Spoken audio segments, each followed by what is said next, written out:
인생.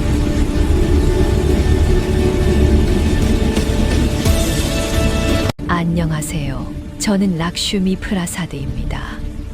인도 뭄바이에서 76년을 살아온 평범한 할머니고요.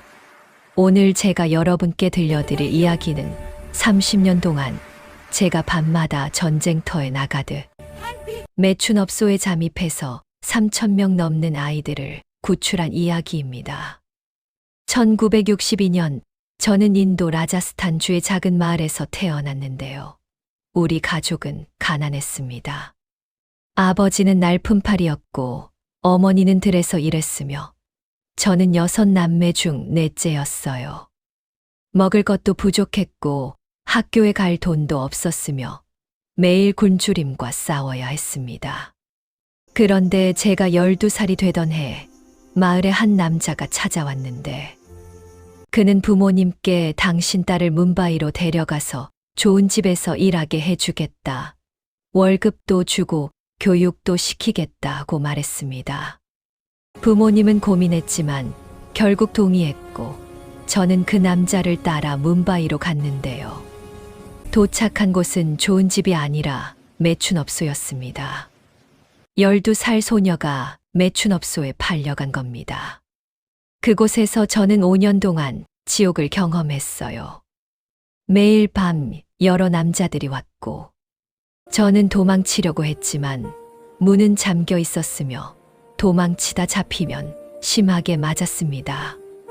16살이 되던 해 저는 임신을 했고 업소 주인은 저를 병원에 데려가 강제로 낙태를 시켰는데요. 그때 저는 결심했습니다. 죽더라도 여기서 나가겠다고요. 어느 날 밤 업소에 화재가 났고 사람들이 혼란에 빠진 틈을 타서 저는 창문을 깨고 뛰어내렸습니다. 2층이었지만 저는 뛰어내렸어요. 발목이 부러졌지만 그대로 기어서 도망쳤습니다. 거리를 헤매다가 한 사원 앞에서 쓰러졌는데 그곳의 승려가 저를 구해줬고 치료해줬으며 몇 달 동안 저를 돌봐줬습니다. 그 승려는 제게 말했어요. 락슈미, 당신이 겪은 고통을 헛되이 하지 마세요. 그 고통으로 다른 사람을 구하세요. 그 말이 제 인생을 바꿨습니다. 1985년 저는 23살이 됐고 한 인도 남자와 결혼했는데요. 남편은 공장에서 일했고 우리는 가난했지만 행복했습니다. 저는 2딸을 낳았고 그 아이들을 학교에 보냈으며 절대로 제가 겪은 일을 겪게 하지 않겠다고 다짐했습니다. 하지만 1994년 제 인생이 다시 바뀌는 사건이 일어났어요. 어느 날 시장에 갔다가 한 소녀를 봤는데 그 아이는 겨우 10살쯤 돼 보였고 한 남자가 그 아이의 손을 꽉 잡고 끌고 가고 있었습니다. 아이의 눈에는 공포가 가득했고 저는 그 눈빛을 알아봤어요. 30년 전 제 눈빛과 똑같았습니다. 저는 그 남자에게 달려가서 이 아이는 어디로 데려가는 거예요? 라고 물었고 남자는 상관하지 말라고 하며 저를 밀쳤지만 저는 포기하지 않았습니다. 경찰을 부르겠어요. 라고 소리치자 남자는 아이를 놓고 도망쳤고 저는 그 아이를 안고 경찰서로 갔는데요. 경찰은 이런 일은 매일 일어나요. 우리가 어떻게 다 막겠어요? 라고 말했습니다. 저는 충격을 받았어요. 30년이 지났지만 아무것도 변하지 않았다는 것이에요. 그날 밤 저는 잠을 이룰 수 없었고 만약 제가 그 아이를 보지 못했다면 어떻게 됐을까 생각했습니다. 그 아이는 저처럼 매춘업소에 팔려갔을 거고 5년, 10년 동안 지옥에서 살았을 거예요. 저는 결심했습니다. 더 이상 모른 척할 수 없다고요. 1995년 저는 혼자서 구출 활동을 시작했는데요.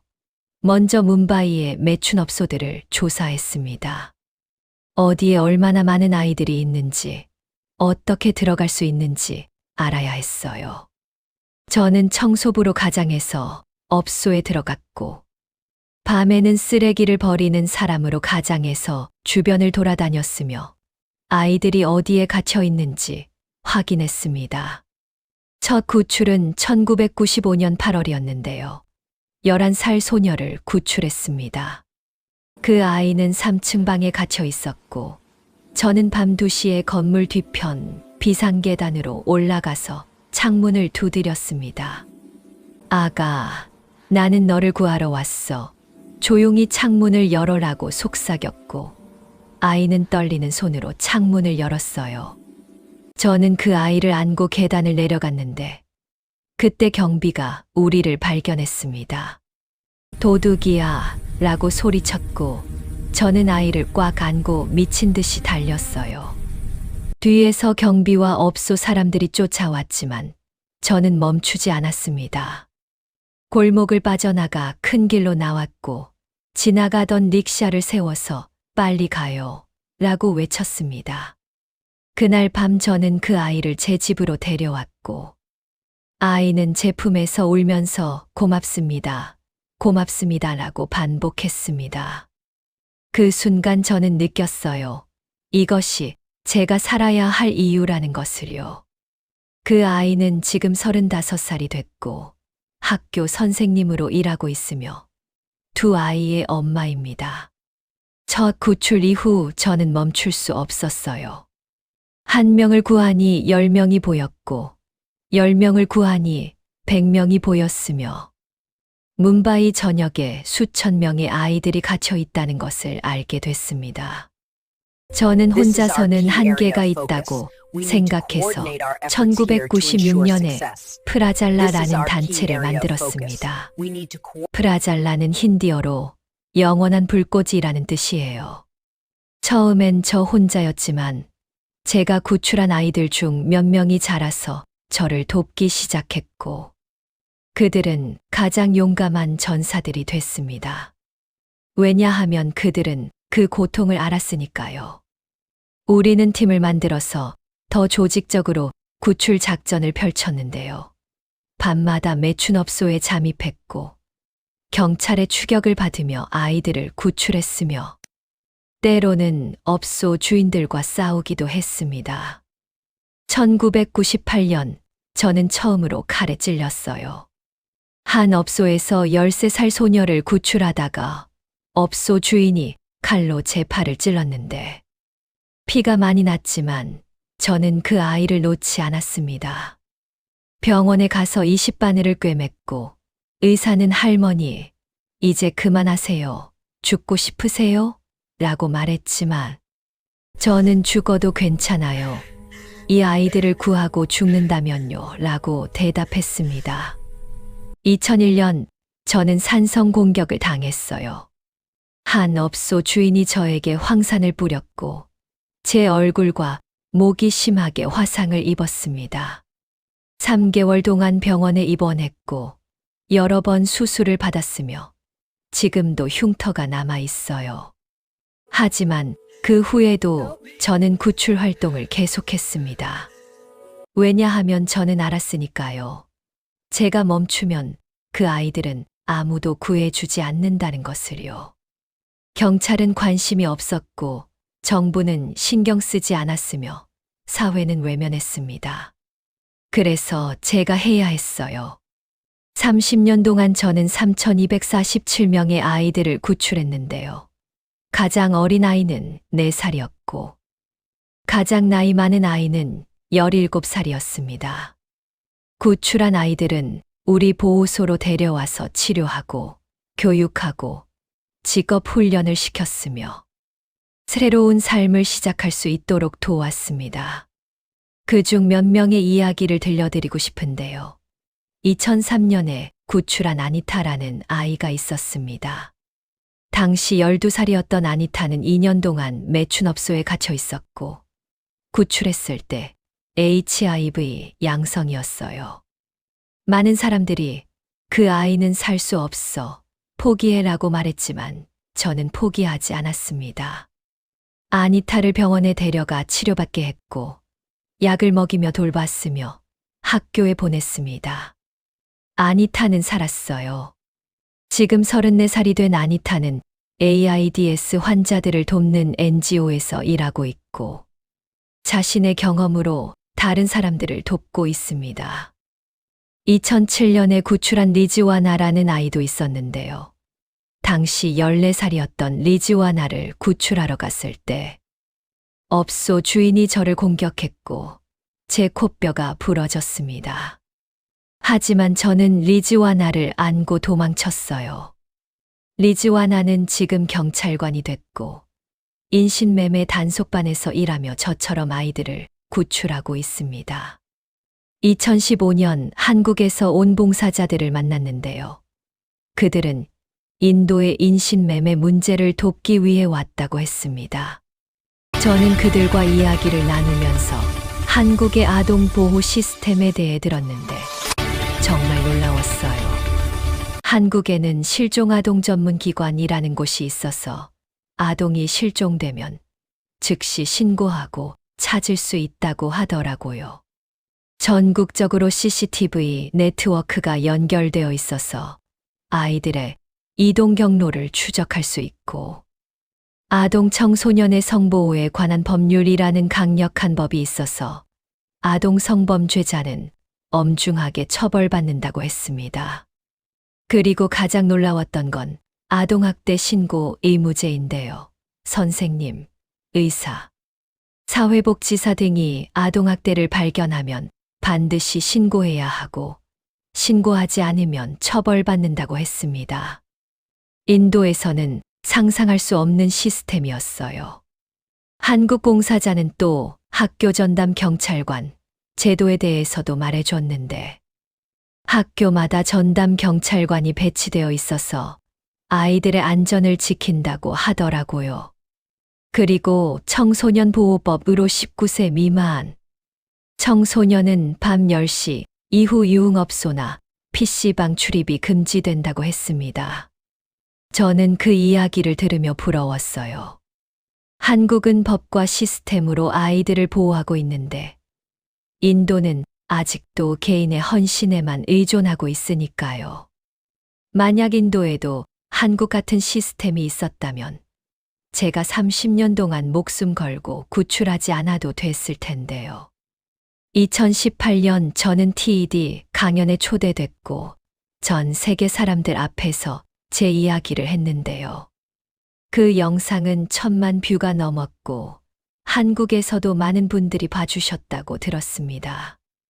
한국 댓글 중에 할머니, 한국에 오세요. 우리가 도와드릴게요 라는 글이 있었는데 저는 그 댓글을 보고 울었습니다.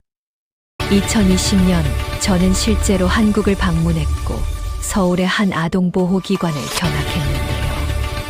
깨끗한 시설, 체계적인 프로그램, 전문 상담사들을 보면서 저는 생각했습니다. 인도의 아이들도 이런 대접을 받아야 하는데요. 한국에서 돌아온 후 저는 한국의 시스템을 인도에 도입하기 위해 정부에 제안서를 냈고 NGO들과 협력해서 시범 프로그램을 시작했습니다. 아직 갈 길이 멀지만 변화는 시작됐어요.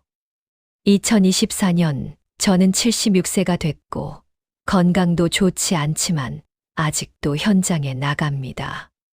이제는 직접 구출하기보다는 젊은 활동가들을 훈련시키고 정부와 협상하고 국제사회에 인도의 실상을 알리는 일을 하고 있어요. 지난 30년 동안 제가 구출한 3,247명의 아이들 중 87%가 성공적으로 사회에 복귀했고 그중 많은 아이들이 선생님, 간호사, 경찰관, 사회복지사가 됐으며 어떤 아이들은 저처럼 구출 활동을 하고 있습니다. 여러분, 제 이야기를 들어주셔서 감사합니다. 저는 특별한 사람이 아니에요. 저도 피해자였고 약했고 무서웠습니다. 하지만 저는 선택했어요. 제가 겪은 고통을 헛되이 하지 않기로요. 인도에서는 매년 약 4만 명의 아이들이 인신매매되고 있고 그중 대부분이 성착취를 당합니다. 이것은 인도만의 문제가 아니라 전 세계의 문제예요. 유엔에 따르면 전 세계적으로 매년 120만 명의 아동이 인신매매되고 있습니다. 하지만 변화는 가능합니다. 한국이 증명했잖아요. 강력한 법, 체계적인 시스템, 그리고 사회적 인식이 결합되면 아이들을 보호할 수 있습니다. 인도도 배워야 합니다. 여러분께 부탁드립니다. 이 문제에 관심을 가져주세요. 여러분 나라에도 인신매매 피해자가 있을 수 있어요. 그들을 도와주세요. 신고해 주세요. 외면하지 마세요. 그리고 한국 여러분, 감사합니다. 여러분의 시스템이 전 세계의 모범이 되고 있어요. 앞으로도 계속 아이들을 지켜주세요. 그리고 가능하다면 인도 같은 나라들도 도와주세요. 구독과 좋아요, 그리고 댓글로 여러분의 생각을 들려주세요. 여러분이라면 76세 나이에도 이 일을 계속할 수 있을까요? 댓글로 나눠주세요. 감사합니다. 그리고 모든 아이들의 안전을 기원합니다. 나마스테.